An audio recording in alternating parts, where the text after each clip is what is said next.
A despeito dos discursos sobre democracia, as ditaduras árabes contaram com o apoio amplo das potências ocidentais. As guerras contra o Iraque foram uma ruptura política, prenunciando a disposição dessas potências para grandes intervenções militares no mundo islâmico.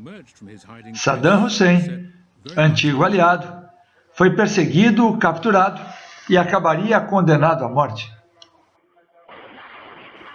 Em 2011 surgiria a Primavera Árabe, deflagrada pela autoimolação de um vendedor de rua, Mohamed Bouazizi, que ateou fogo às próprias vestes. Protestos ganharam as ruas de Tunis e inspiraram movimentos em outros países. No Egito, Hosni Mubarak caiu, mas o líder da Irmandade Muçulmana acabaria deposto e condenado à morte. Atualmente, o Egito vive mais uma vez sob controle militar e sua população segue insatisfeita. Também a Líbia seria fortemente afetada com a extinção dramática de Muammar Gaddafi. Decorridos alguns anos, Iraque e Líbia são países arruinados e vivem uma situação bem distante daquela que as potências ocidentais preconizaram.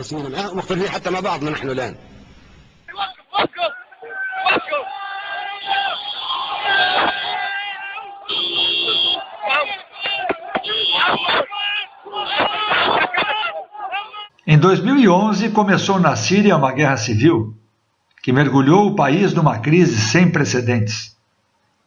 Números desencontrados fazem crer que cerca de 200 mil pessoas já morreram e que o número de refugiados passou de 2 milhões, constituindo uma crise de proporções humanitárias.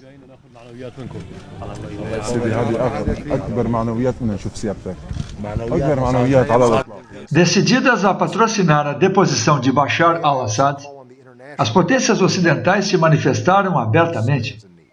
Barack Obama, por exemplo, numa locução dirigida ao povo sírio, garantiu que Bashar será deposto. But what's clear is that the regime continues to weaken and lose control of territory. The opposition continues to grow stronger. More Syrians are standing up for their dignity. The Assad regime will come to an end.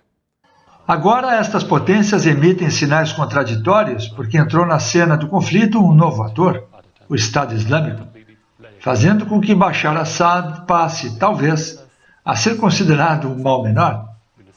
O discurso de Bashar é dirigido contra os países que ele denomina de colonialistas. تتخلف بلد أو تبقى في مكانك لا تتطور.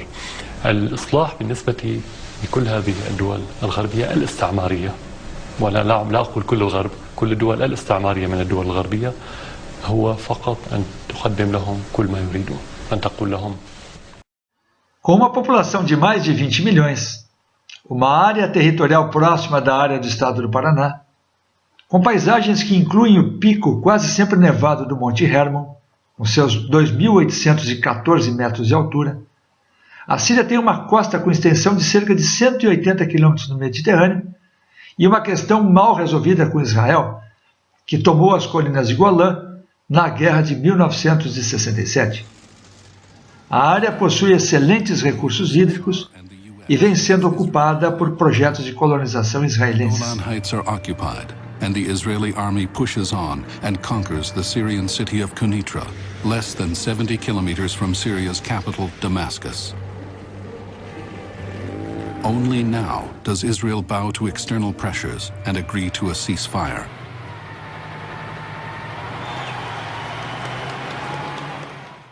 Para conhecer um pouco mais sobre a Síria, seu drama atual e perspectivas, convidamos a doutora Claude Fad Hajar para essa entrevista. Sua visão representa um contraponto para as análises convencionais sobre a guerra civil na Síria e para a adjetivação monotônica de Bashar al-Assad como um ditador sanguinário.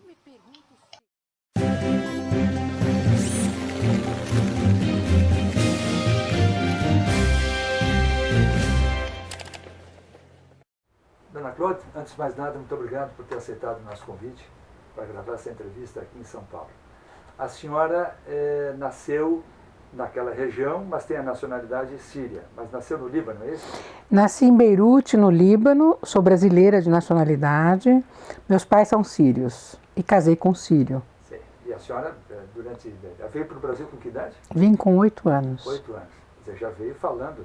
Sim, falando árabe fluentemente. Francês também? Um pouco, mas esqueci rapidinho para aprender o português. Sei. Aí seja mesmo, né? E nesses anos todos a senhora retornou...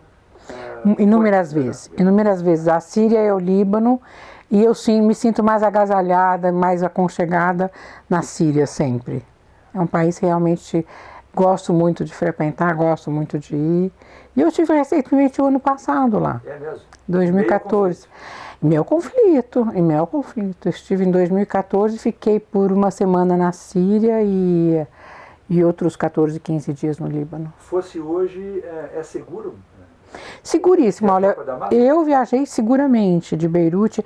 Logicamente, eu fiz escolhas mais adequadas, né?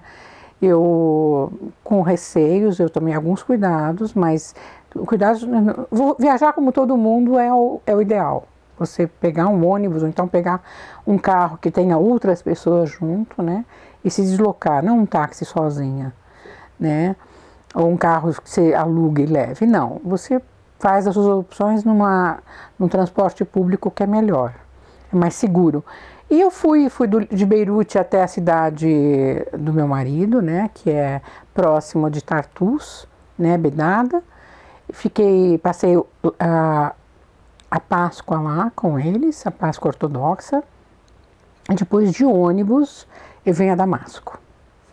E foi tranquilo. Dentro do ônibus conheci várias pessoas que faziam aquele trajeto, se não semanalmente, pelo menos uma vez por mês, super tranquilo. Pessoas que trabalhavam em bancos, pessoas que trabalhavam em instituições financeiras e não financeiras, em empresas em Damasco, mas que tinham parentes na região de Safrita. E foi assim que, próximo a Damasco, já me alertaram que ali haveria já, na entrada da cidade, você ia poder filmar alguma coisa, podia ver alguma coisa. Realmente havia toda a cidade. Na entrada de Damasco, já era a periferia de Damasco, sim, que até hoje ainda continua em conflito, né? Conflagrada já. Sim, continua. Agora, a Síria é um dos países, quem estuda um pouquinho a respeito da Síria, vê que é um país com enorme diversidade, seja geográfica, cultural, religiosa. É um país complexo, né? País de uma história milenar, né? Você tem mais de 3.000 sítios arqueológicos na Síria. Na verdade, 3.000 que foram contados, porque a cada vez que você vê um monte novo, você faz uma nova escavação e é uma nova cidade que surge à tua frente. Por mais que eles destruam, eu costumo dizer, por mais que eles destruam a história da Síria, eles não vão conseguir destruir 6.000 anos de civilização que aconteceu e surgiu lá. Ele é complexo, é um país complexo, é um país que não havia nele petróleo e gás numa quantidade como nos Emirados Árabes, né, e no Conselho de Cooperação do Golfo, mas atualmente foi descoberto nele o gás. E esta guerra se deve ao gás. Sem sombra de dúvida. Sem sombra de dúvida. Eles, agora, as últimas coisas que eu tenho lido e tenho acompanhado, eu tenho percebido, assim, não se fala do gás porque é o ponto importante. É um ponto nevrálgico. A crueldade seria politicamente incorreto falar de gás agora. Deles agora, não é nem uma questão, porque eles não querem colocar sobre a mesa isso como acordo. Caso realmente se mantenha esse presidente, Bashar al-Assad, que todo mundo quer, vai ser às custas, talvez, né? Não sei se eles aceitariam de ceder o gás. Né? Aí é um jogo internacional muito sério que transcende um pouco a questão da Síria. Dentro dessa diversidade, a Síria tem, digamos assim, um mito fundante, como a Pérsia tem Ciro, né? Existe algum personagem específico dentro da história da Síria? Saladin. Saladino é Zenóbia, que foi uma rainha de Palmira, né? Cidade que agora foi atacada e que foi... Que é um oásis, né? Na verdade, no passado era um oásis, né? No passado era um oásis, mas se você olhar direito como é que era configurada a história da Síria, você vai ver que Palmira e Homs tinham ligações muito importantes, Alepo e Damasco, cada uma situada no local, e eram reinos pequenos reinos na história da Síria. E esses reinos têm uma ligação direta com Roma e com a Grécia. Tanto que muitos imperadores romanos, a origem deles era de Homs. Deles ou da mãe deles. Até para esclarecer aqueles que nos assistem, a maior cidade síria é Alepo, né? Alepo. Depois Damasco, em terceiro lugar é Hama ou Homs? Eu não sei te dizer com certeza qual é a maior. A cidade industrial, digamos assim, a São Paulo da Síria, seria Alepo. Algo que surpreende bastante também, né? Mas atualmente, na verdade, o núcleo atual de vida e de prosperidade e de benécia é Damasco. E continua, Damasco está inteira de pé, como Alepo está de pé. O que foi destruído em Alepo foi o centro comercial de Alepo e as fábricas de Alepo. Mas a população de Alepo e a cidade de Alepo está de pé. Você não pode dizer que Alepo caiu porque não caiu. O governo continua, a infraestrutura continua, os salários continuam sendo pagos em toda a Síria, até na parte ocupada pelos terroristas. Até ali chega o pagamento dos salários de professores, de médicos, atendendo aos hospitais, às escolas. Isso tudo permanece, por isso permanece o Estado, por isso que permanece o governo. Como esse governo está fazendo para manter em 4 anos de guerra, né, esses pagamentos em dia, nós não sabemos.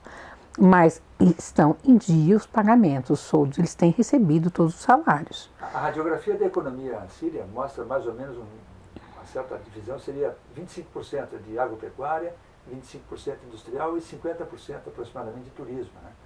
Agricultura você tem, além de turismo. Mas o turismo é muito forte na Síria, né? Sim, na verdade ele vinha se fortalecendo, exatamente quando eles pegaram o grande golpe.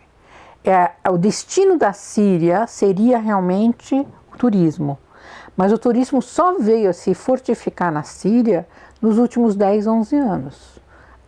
Anteriormente nós tínhamos a estrutura do turismo, mas ainda não estava a ponto realmente de explodir, como o Líbano, por exemplo. Né? Você não tinha a mesma força no turismo. Mas nos últimos 10, 11 anos, no governo de Bashar al-Assad, depois da morte do pai, e sim, a Síria foi lentamente entrando no campo. E isso foi também um dos elementos causadores desta guerra, porque não interessa ao Estado de Israel que haja outro país que seja visitado no Oriente Médio. O Bashar tem uma formação, acho que educacional europeia, né? Europeia. Ele é médico? Ele é médico oftalmologista que estudou em Londres, se formou em Londres e morava em Londres antes da morte do irmão dele, Bashar al-Assad. Quando morre num acidente de automóvel, Bashar al-Assad, o pai, chama de volta Bashar para que ele assuma o local. E ele estava preparado para ser um médico, não para ser um estadista. Quando a gente pensa, o pessoal, digamos assim, a imprensa internacional sempre costuma usar certos chavões, né? Os países que são democráticos, aqueles que não são. E a pergunta que eu lhe faria, até em função de provocações permanentes que esse mundo todo lança sobre o Oriente Médio, não dá para usar a mesma lente que se usa aqui no Ocidente? Dá para usar a mesma lente para os países de origem árabe? Você sabe que não dá. E a leitura de democracia, eu acho que nós podemos fazer ela de múltiplas formas. Eu tenho alguns amigos, a gente faz parte de uma federação americana e nos reunimos sempre na Síria.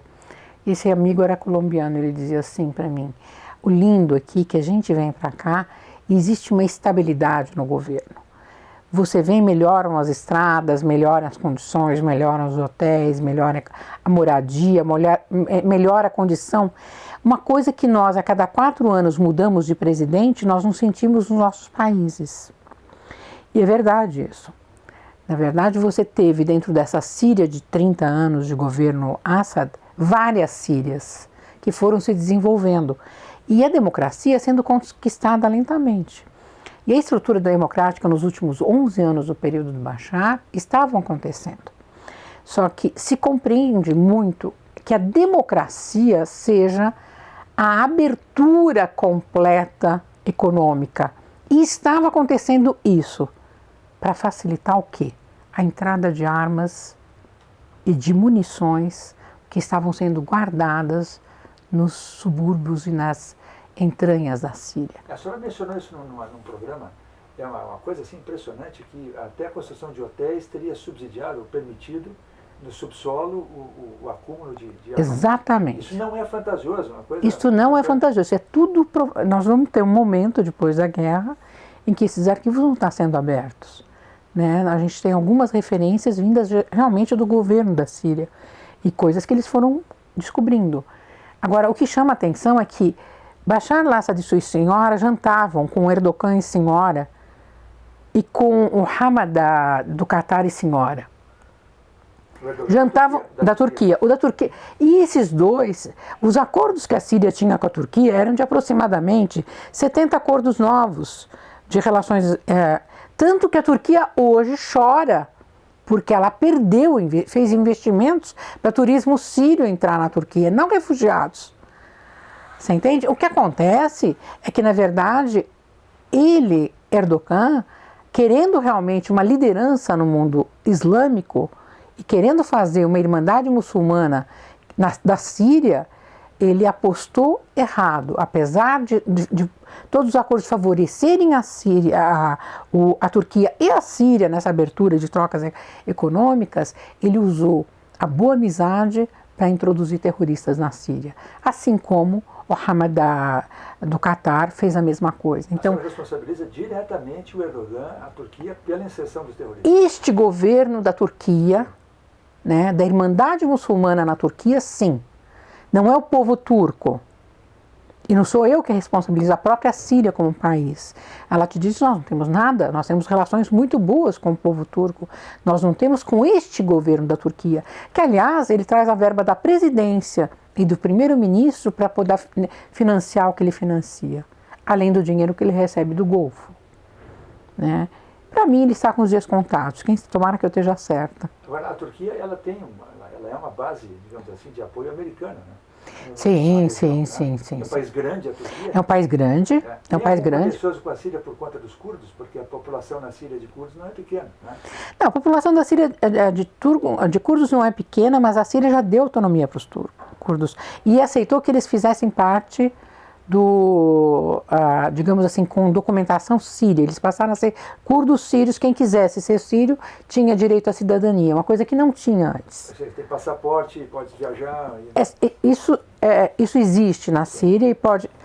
Eles sempre puderam viajar, eles nunca foram proibidos de viajar, só que eles não tinham nacionalidade síria. A posição dos palestinos, por exemplo, Israel é complicada, né? É complicadíssima porque não tem, na verdade. Ou eles são sírios ou são jordanianos, mas eles não são palestinos. Sim. Concordo, sim. Os curdos são menores em número, são muito maiores em número na Turquia e também muito maiores no Iraque. Proporcionalmente, a Síria tem o maior número de curdos, não tem uma quantidade de curdos tão grande assim. Na hora que se pensar numa autonomia, mas não me parece que os curdos da Síria queiram uma autonomia, porque se sentem muito em casa. Integrados, né? Mas existe hoje no panorama internacional, só que possivelmente esse panorama não se realize, por quê? Porque não interessa que para a Turquia que isso aconteça, que haja um Estado curdo, né? Os curdos do Iraque têm uma característica totalmente diferente dos curdos da Síria. Os curdos do Iraque são pró-Israel. Vendem já o petróleo deles para Israel. Israel compra esse petróleo a um preço muito baixo, né? Os curdos da Turquia são totalmente esmagados pela Turquia. Eles não têm nenhum tipo de liberdade e querem sim uma autonomia. Os curdos da Síria podem até querer uma autonomia, não digo que não, mas não estão esmagados pela Síria. Eles se sentem integrados na Síria, representados no parlamento, com todos os direitos assegurados. As pessoas em geral desconhecem que a Síria teve, quando se fala agora eventualmente dos governos mais recentes, dos Assad, desconhecem que a Síria teve um passado bem turbulento, depois da Primeira Guerra Mundial. Sim. Foi uma sucessão de...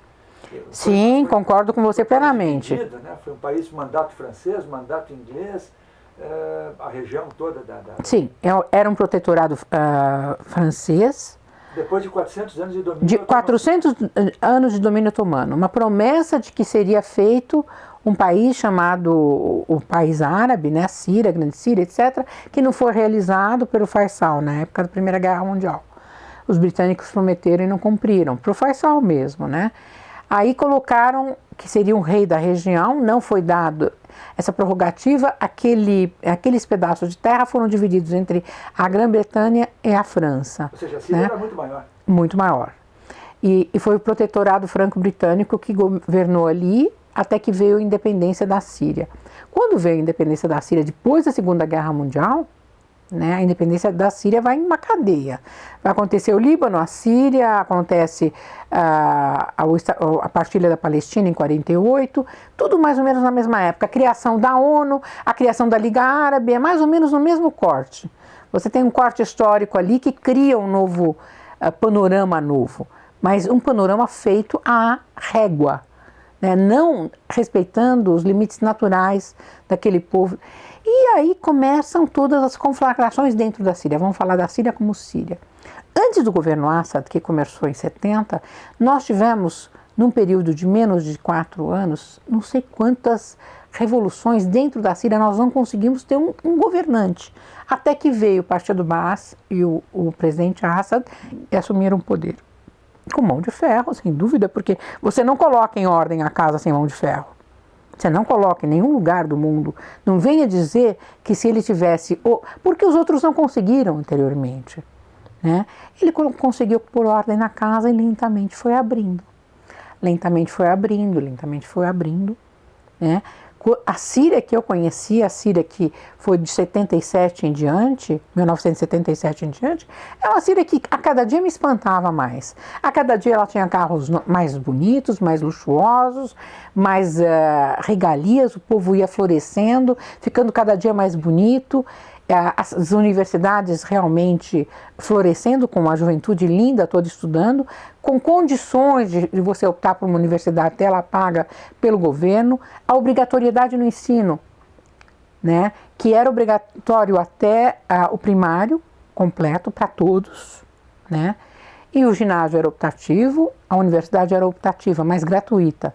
Você tinha condições de saúde para todos, estradas iam sendo abertas a cada momento que você ia para a Síria, você via coisas novas acontecendo.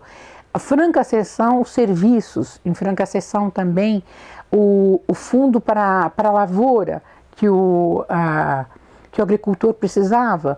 E você tinha vários outros pequenos empreendimentos facilitados, além também do pequeno petróleo, do pouco de petróleo que eles tinham, né? Isso tudo a Síria foi crescendo e foi se agigantando e enfrentando uma série de problemas na sua divisa, seja com o Líbano, seja com Israel, né?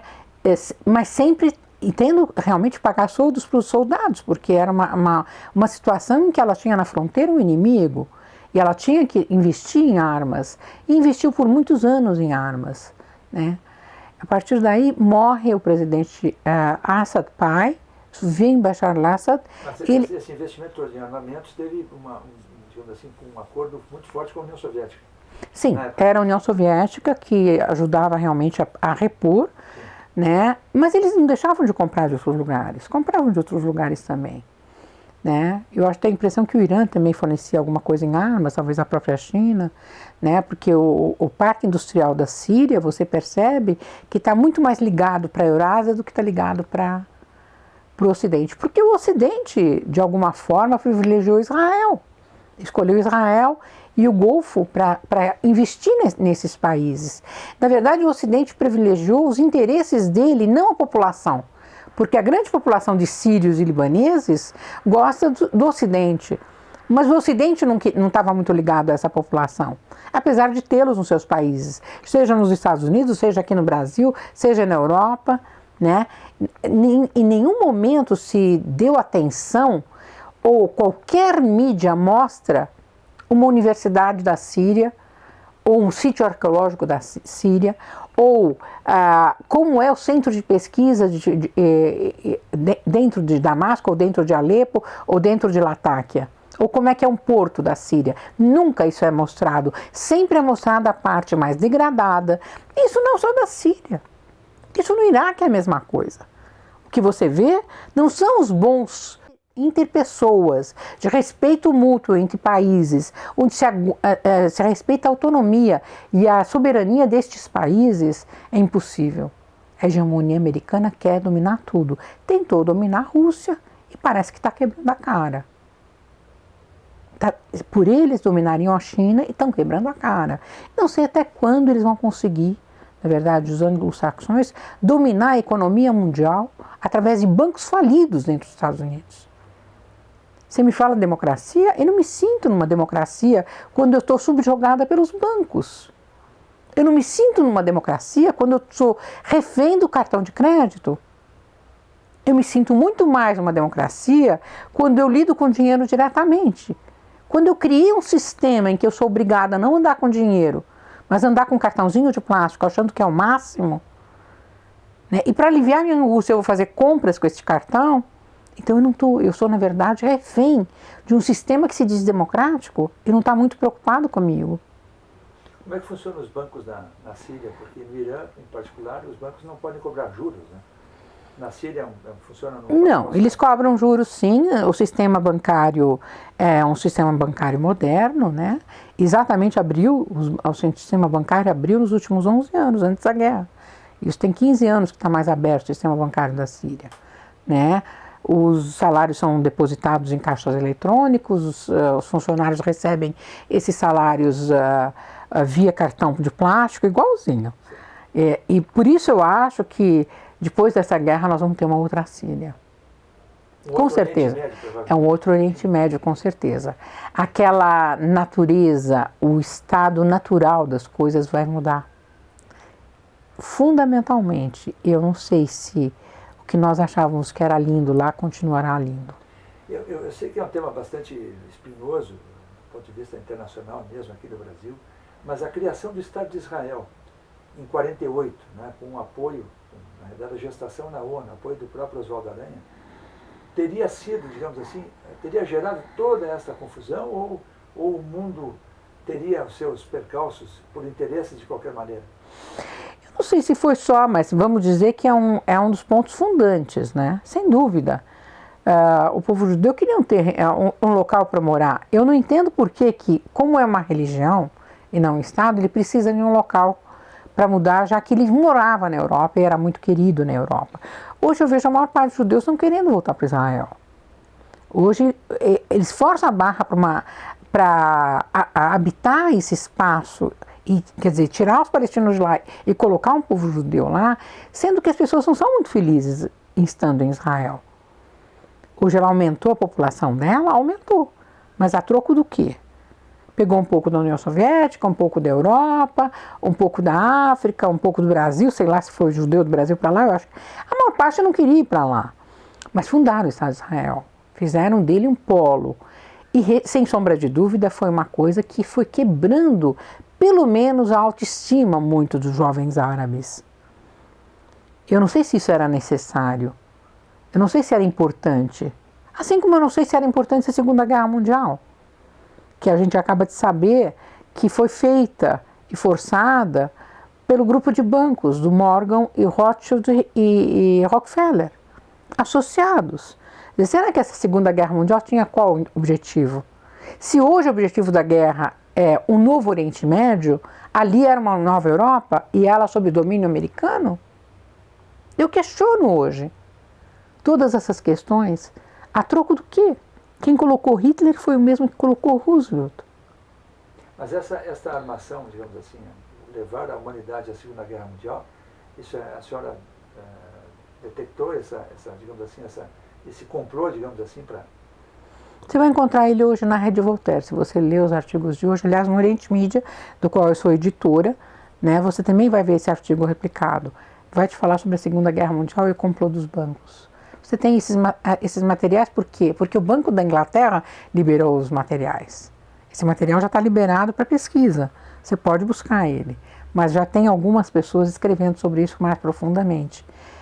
Não é de hoje que se sabe que isso existe. Já há algum tempo se sabe que isso existe.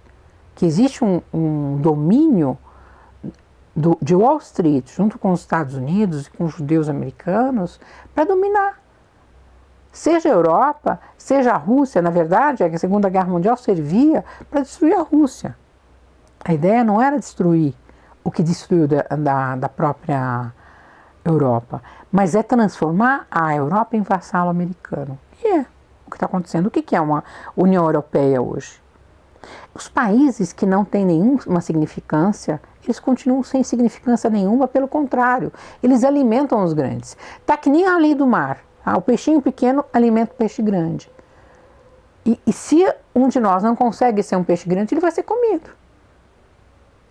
A Síria não teve esse destino de ser comida pelo peixe grande, pelos tubarões que estão ao redor dela, porque são tubarões. Os que atacaram a Síria são tubarões de toda espécie. E ela se mantém de pé há 4 anos. E como eu falei e repito, pagando os salários dos seus funcionários, dando a condição de subsistência da sua população. Muitos tiveram que migrar, muitos tiveram que se refugiar, porque não tinha por onde. A parte do refúgio muitas vezes foi forçada, com mentiras e lorotas, para ganharem dinheiro, porque esses países das fronteiras recebem dinheiro da ONU para manter os refugiados. Quanto mais refugiados eles tiverem, mais eles recebem da ONU. Só que a gente sabe que isso não é bem assim que funciona. É um negócio. É um negócio, sem sombra de dúvida. Transformar refugiados e fazer do seu país um país que recebe refugiados é um negócio. A Síria teria em torno de 20 milhões de habitantes antes do conflito. Né? 24 milhões. 24 milhões. milhões. Quantos refugiados existem hoje? E eu calculo aproximadamente uns 3 milhões, talvez. Talvez menos. Né? Pelo menos 10% da população está refugiada. Né? Sim. Jordânia... Você tem na fronteira com a Jordânia, você tem na fronteira do Líbano, você tem na fronteira da Turquia, que é a pior de todas. Mas a quantidade maior não é lá, a quantidade maior está no Líbano. No próprio Líbano. E nem todos entraram como refugiados no Líbano, mas muitos viajaram, porque entre Líbano e Síria nunca teve muita fronteira. Né? E geralmente... todo sírio tem parentes no Líbano e vice-versa. Era comum, inclusive, aqui no Brasil, os descendentes de árabes se dizerem sírio-libaneses, né? Sim, porque geralmente a mãe e o pai eram sírios ou libaneses. É muito comum isso. Então, o caminho natural da coisa passou a ser ir para o Líbano, e trabalhar no Líbano e voltar. E tanto que iam e voltavam. O fluxo era muito rápido de idas e voltas. Tanto que quando reelegeram Bashar al-Assad, em 2014, em junho de 2014, o maior estouro de eleitores foi no Líbano. Você ficava abismado de ver o mar de pessoas, 500 mil pessoas foram votar no Bashar al-Assad no Líbano, na embaixada libanesa, no final de maio, está fazendo 1 ano isso. Tiveram que adiar mais um dia a eleição. Essas imagens são lindas, se você ver, se você conseguir colocar. Por quê? Porque você mostra que a França proibiu essa eleição. A França, na embaixada da Síria, na França, foi proibida essa eleição, porque não queriam. Porque não Cadê a democracia? Onde é que está a democracia se você tem alguém que está eleito junto com outros concorrendo a uma eleição e você proíbe o ato eleitoral? Onde é que está a democracia? Francesa ou a democracia europeia? Né? Muito bom. O Líbano mostrou exatamente isso, por causa da afeição que existe, da ligação que existe entre o povo libanês e o povo da Síria. Quanto à Turquia, eles foram instigados pelos grupos rebeldes e jihadistas terroristas. Vocês só saem um pouquinho, vocês vão ficar um pouquinho, a gente paga tanto para vocês e vocês voltam. E eles cederam as casas e nunca mais voltaram. E muitos perderam mulher e filha em prostituição, né, nesses locais. Querendo voltar, eles foram proibidos de voltar, eles não podiam mais voltar, porque foi usada a casa deles para refugiar os jihadistas. E a fronteira da Turquia era ida e volta. O governo turco sabe o que está acontecendo.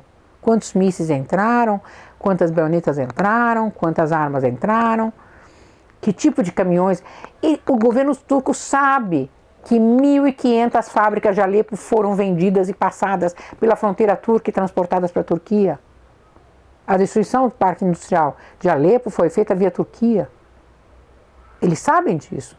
E está nos fóruns internacionais isso. Eu queria tocar num ponto que me parece crucial.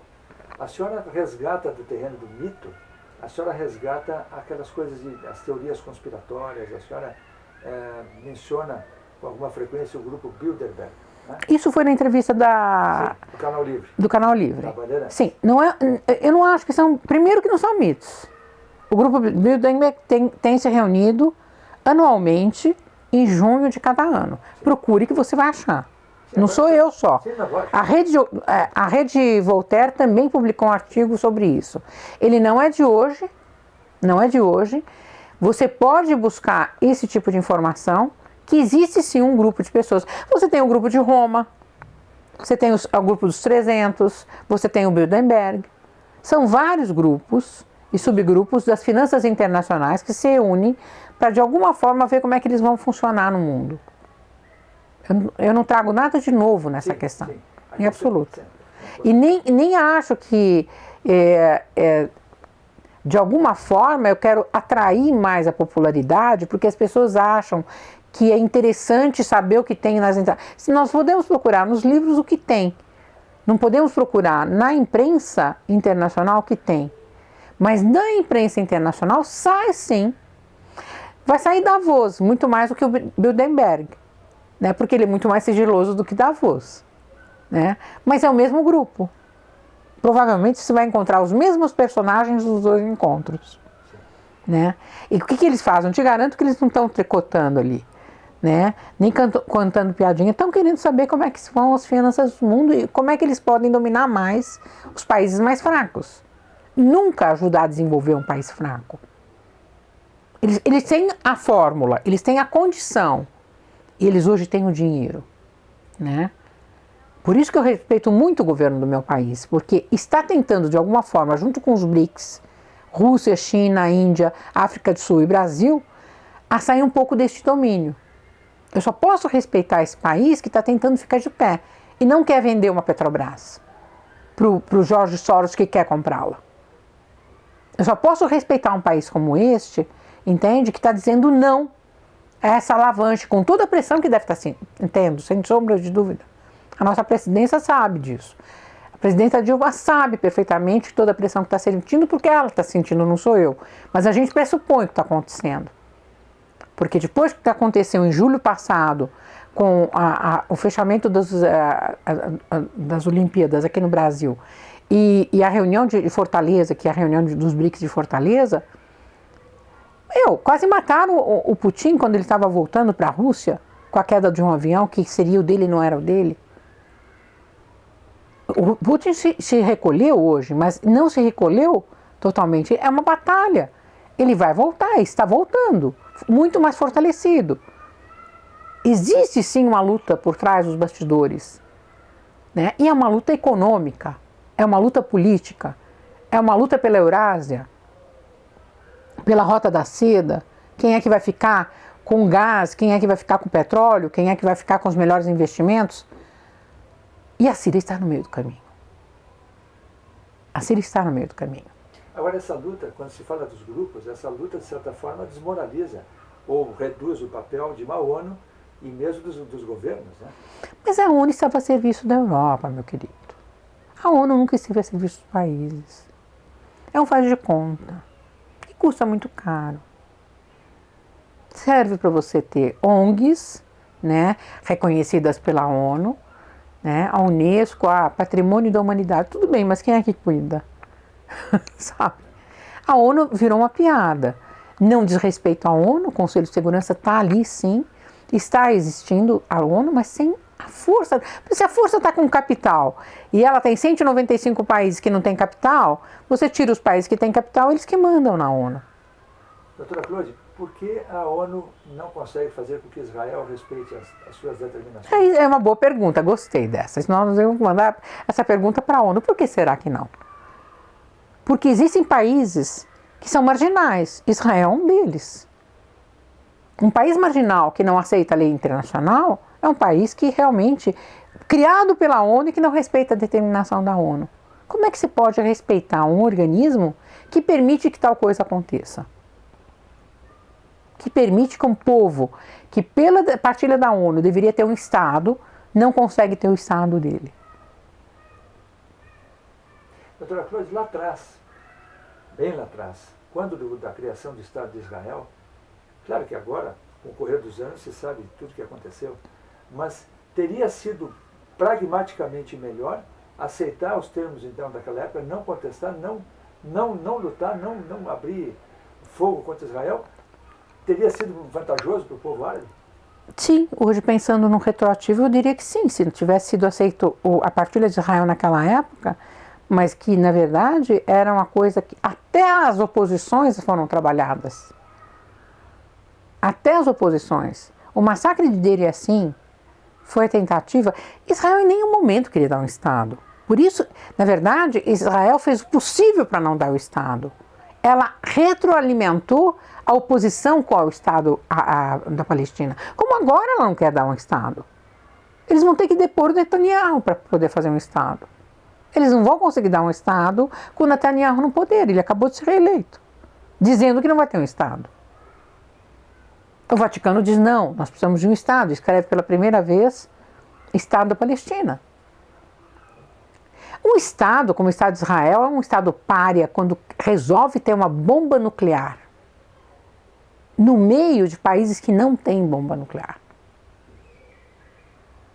A ameaça, a dita ameaça dos países árabes contra Israel é uma farsa que sempre existiu, porque nunca a Arábia Saudita se pôs contra Israel, nunca deu um tiro contra Israel. Pelo contrário, o parque industrial dos sauditas é negociado pelos israelenses. As tecelagens, os produtos que eles trazem do petróleo, todos eles, polipropileno e outros, são negociados através de Israel. A ligação deles com Israel é muito forte, pode falar. E por que Israel não gostaria, digamos que vivesse em paz, em harmonia, os países vizinhos? Porque ela pensa... Porque ainda assim não gostaria de uma Síria desenvolvida? Ela acredita piamente de que as fronteiras de Israel são do Eufrates ao Nilo. Do Eufrates ao Nilo, é exatamente. Aliás, está na porta do parlamento israelense. Seus limites são do Eufrates ao Nilo. Então, toda aquela região do Iraque, por que será que o Israel criou e fortaleceu, junto com outros governos, o Estado Islâmico? Por que ela instrumentalizou ele?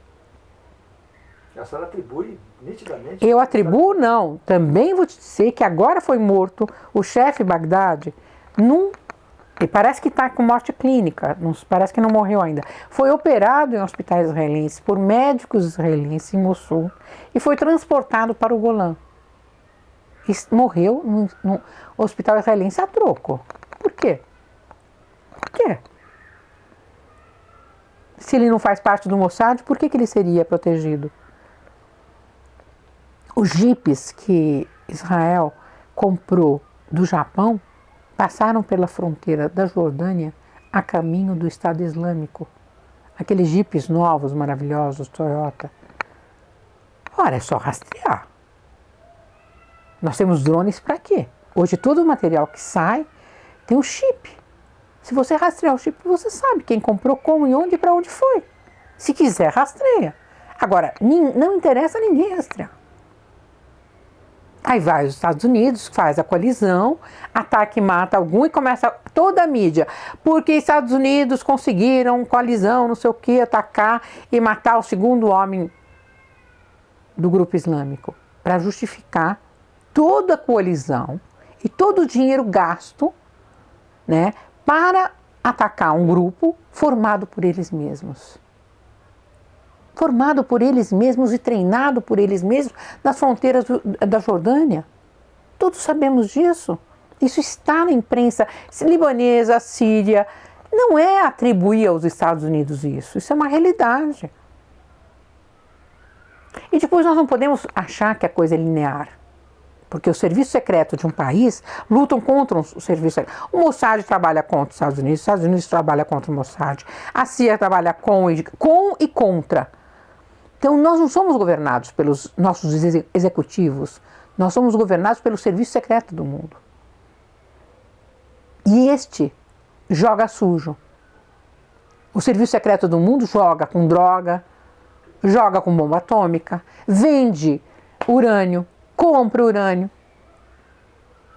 Eu não estou acusando de alguma coisa errada. Israelense, sírio trabalhou junto com eles, o francês. Depende da conveniência. Depende da conveniência. Agora, com Charlie Hebdo, foram procurar os sírios para ver as informações que os sírios têm. Os franceses. Não sei a que fim levou, mas foram procurados. Está também na mídia, está no Oriente Mídia. Você pode ver lá. Então, o que você sente é que não é o que é dito, é o que não é dito que interessa. Doutora Cláudia, eu queria lhe fazer uma outra pergunta. Dá para vincular, digamos assim, a questão da primavera árabe, né? Que de primavera teve pouco, porque tem muito sangue depois dessa primavera pouco florida, né? É outono árabe. Né? É um outono. É possível vincular com o planejamento, digamos assim, desses grupos de grandes interesses, sejam americanos, sejam israelenses, as grandes finanças internacionais, os eventos de Líbia, ou primeiro Iraque, Líbia, Síria, estariam todos interligados? São. Para mim, sem sombra de dúvida.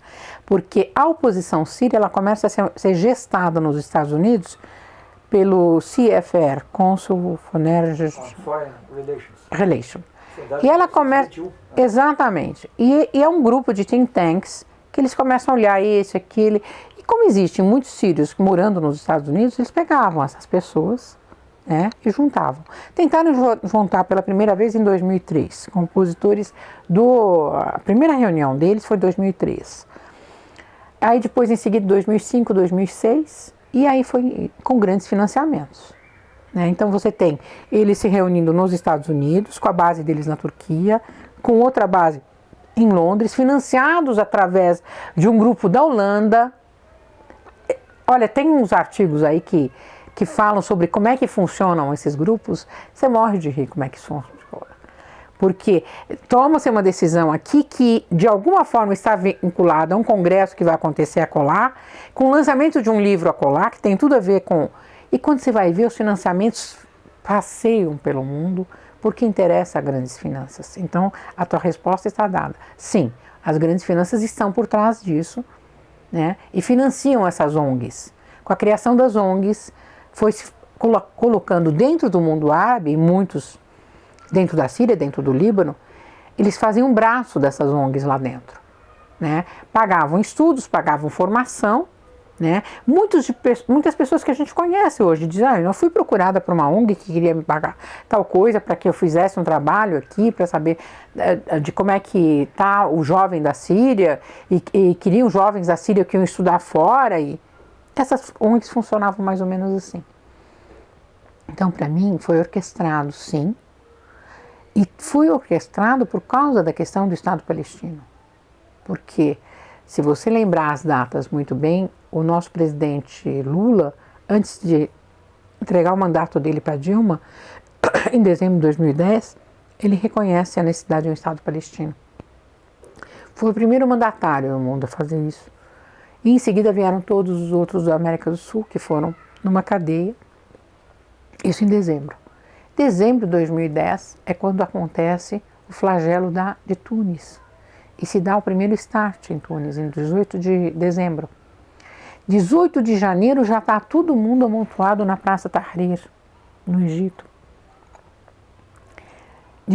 15, 16 de fevereiro é a Líbia. E 15 de março é a Síria. Acontece que no começo de janeiro é nomeado Robert Ford para ser o embaixador americano na Síria. E este cara é o cara que, junto com um outro embaixador, Negroponte, atuaram em Honduras, na Nicarágua. Na Nicarágua foi onde eles fizeram o levante. E eles fizeram o mesmo levante no Iraque e o mesmo levante na Síria. De formas diferentes, cada país com sua especificidade. Então, Robert Ford hoje, ele fala, quem é que alimenta o Estado Islâmico? Ele está fazendo as declarações. Está no Oriente Médio, pode procurar. Ou seja, a senhora consegue enxergar, nos aproximando aqui do final da entrevista, a senhora consegue enxergar um futuro de paz nessa região? Não sei, muitos estão atrelando esse futuro de paz a esse acordo do Irã. Eu acho que em algum momento nós vamos ter paz naquela região, mas sempre, e por enquanto, com Israel como um ponto ali de discórdia. Se Israel não consegue conceder um Estado palestino, é muito difícil a paz. Agora, um Estado palestino é muito difícil a essa altura, porque há uma restrição na faixa de Gaza, e o avanço permanente de colônias agrícolas, né, de judeus, é uma coisa complicada. É muito difícil você pensar nos assentamentos, porque o que precisa é que a saída dos colonos dos assentamentos. Você não tem, na verdade, uma continuidade de um Estado. Você não consegue pensar no Estado da Palestina que não tem uma continuidade entre a Cisjordânia e a faixa de Gaza. Esse Estado não pode ser feito do jeito que Israel quer. E Israel não vai abrir mão 1 milímetro de nada. Por falar em abrir mão, as colinas de Golã. Golã. Eu acho que voltam. Para mim, A senhora acha que voltam? eu acho que voltam. Eu não acho que depois dessa guerra e todo esse sangue, elas não voltam. Elas terão que voltar. Veja só, porque as colinas de Golã, elas fazem do acordo dos limites geográficos de 67.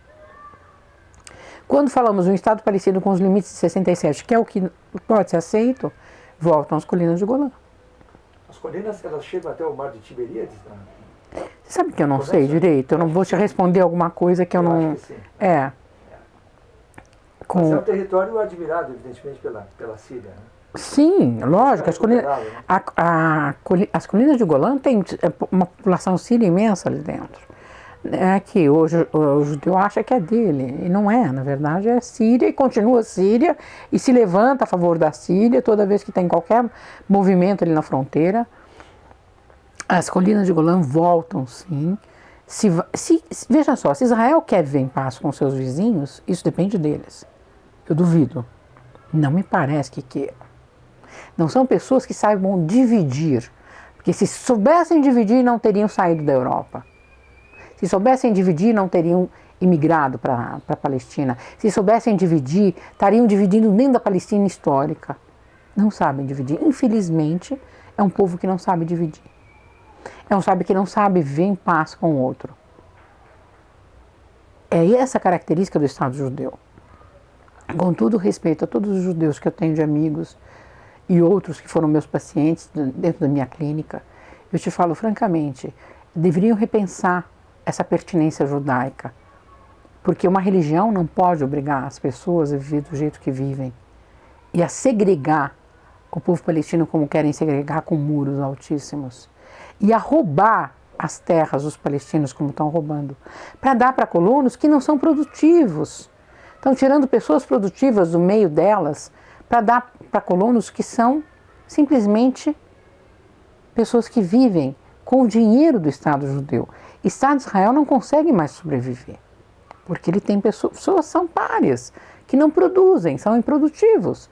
Eles vivem com dinheiros que vem dos Estados Unidos. E está na hora do americano acordar, para ver até quando ele quer continuar financiando esse Estado. O Obama me parece que está bem lúcido nesse aspecto. E daí a luta dele com Netanyahu. Né? Ele gostaria de estar, antes de largar o mandato dele, formar o Estado da Palestina. Não sabemos em que condição. A condição aceita é dentro dos limites anteriores a 67. E aí, nesse caso, voltaria o Golã. Eu espero realmente que volte. Eu acredito nisso. Muito obrigado pelo tempo que a senhora despendeu conosco. E a despeito do pessimismo que vigora no mundo, oxalá tenhamos um tempo de paz, né? E que as coisas se resolvam lá, ainda que isso pareça hoje difícil. Muito obrigado. Muito obrigada a vocês. Muito obrigada.